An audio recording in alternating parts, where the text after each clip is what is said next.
had Robbie Williams, Sir Kenny Dalglish, President Donald Trump, Lando Norris, Damon Hill, and to be honest, there's quite a few more. So what drives your passion for luxury travel?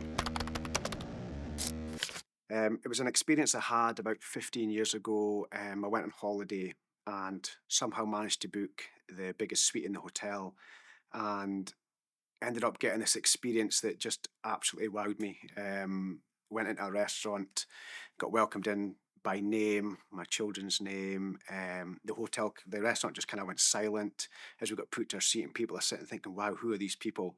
And for about 5 minutes, we felt really famous. And the feeling that we had, I felt, wow, we can recreate this for people. It's so simple by just doing the basics right and making people feel special. And then it kind of made me think, actually, the luxury market's not as hard to achieve as what people actually think, because it's down to getting the basics right. So that was the drive and the thought process behind luxury travel. What's your target customer?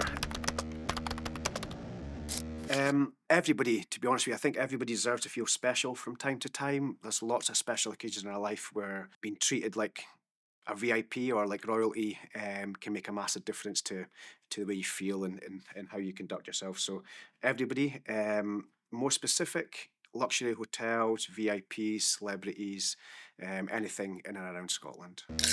Who's been your most famous client? Robbie Williams, Sir Kenny Dalglish, President Donald Trump, Lando Norris, Damon Hill, and to be honest, there's quite a few more. We've been very fortunate to have quite a high level of client in that kind of area. Positive changes you have implemented at Luxe Scot.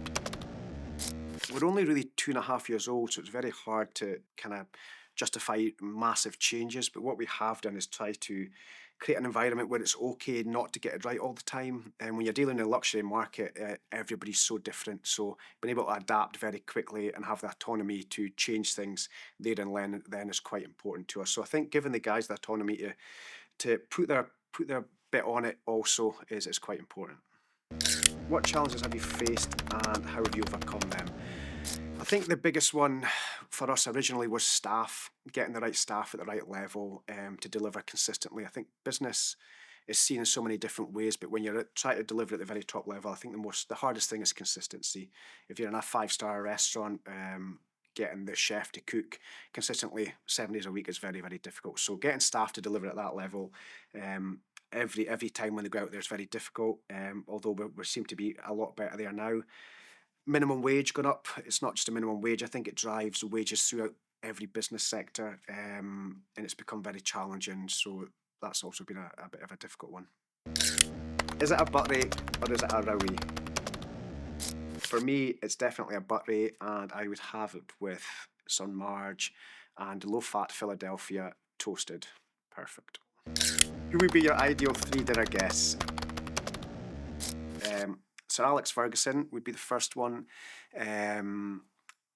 President Donald Trump, I'd be really interested to get in his head and understand a little bit more about him. And I think Arnold Schwarzenegger was my favourite actor growing up. What's the best thing about the North East business community? I think for such a large business community, it still feels like one big family, and it's really good when we're going through some really difficult times and everybody comes together to support each other, whether in oil and gas or different private sectors. So I think we're very fortunate in Aberdeen and North East to kind of have that togetherness. What is your proudest achievement? Buying over a liquidated bus company 14 years ago as a painter and decorator. The bus company was Keir's Coaches and turned it into Premier Coaches. And the business portfolio we've built since then, we must have about 9 different businesses in lots of different sectors, from gyms to cafes to luxury travel to lodges. It's been a very proud achievement, but lots of fun, as you can imagine also. What did I want to be when I was a kid? A footballer, and there was nothing else on the planet that mattered apart from being a footballer, and failed drastically.